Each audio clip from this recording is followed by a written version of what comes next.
So you need to understand that the CEO of Pfizer and all these other super pharmaceutical companies, they are building what he calls global health architecture.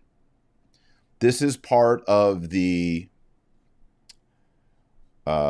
techno tyranny that I spoke of a lot back in 2019. The techno tyranny that's coming. And he's asking, how do we do data sharing, research, and surveillance? Those are his words, not mine. That's the CEO of Pfizer saying that. And how can we, have a rapid response to, what's he say? The future with regard to preparedness, development of the V word, distribution. In other words, just think about this. He's already showing his hand saying, how can we be better for next time? You see, the current pandemic isn't isolated. When you make hundreds and hundreds and hundreds and hundreds of billions of dollars, you don't want a one-trick pony.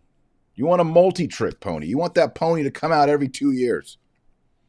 And he's saying, how can we build an even better global health architecture so we can respond even quicker next time? You see, we little sheep, we little people, little guys out here, we don't go to these big shop meetings. We don't listen to these CEOs. We don't really, maybe fully understand the way they think. This is the way they think. How do you build global architecture for the future? I'm just going to say it. People are going to make fun of me. I don't care. Global architecture. That sounds like Freemasonic language. Building a global temple. Solve et coagula. The tattoo on Baphomet. Dissolve and rebuild. Tear down and rebuild. Redo it. Reform. Revolution. What was the original global architecture that Jesus Christ instituted? The church, the Catholic Church. That was global architecture to distribute grace and truth throughout the entire globe, the entire planet Earth. That has to be dissolved, that has to be destroyed by these new humanists, transhumanists, and rebuilt in a secular architecture. And that, by the way, is the whole point of Freemasonry. Is there any incentive for Francis push the Pfizer?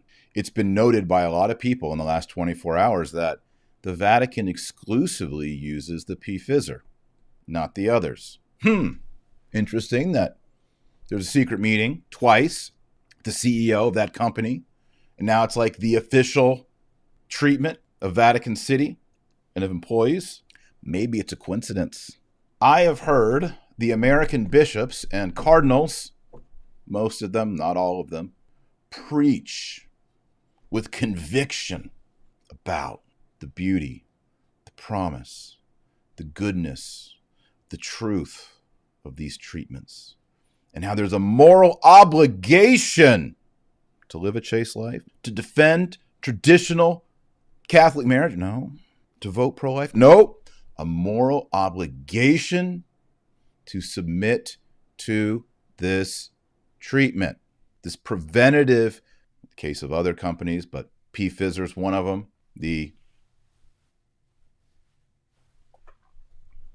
When was the last time you heard American Catholic bishops rise up with zeal in the pulpit, with conviction in their voice, forming the consciences of the people in the pews, and to anyone who would listen, getting on TV, getting in the newspapers, putting themselves on social media with boldness saying, you have a moral obligation to follow the CDC and the WHO. Pope Francis has laid a moral obligation on you, lay people. And we don't hear a lot of other deep, convicting sermons and homilies and messages from the hierarchy, except on this point. Maybe that's just a conspiracy. I don't know. Maybe it's just a conspiracy.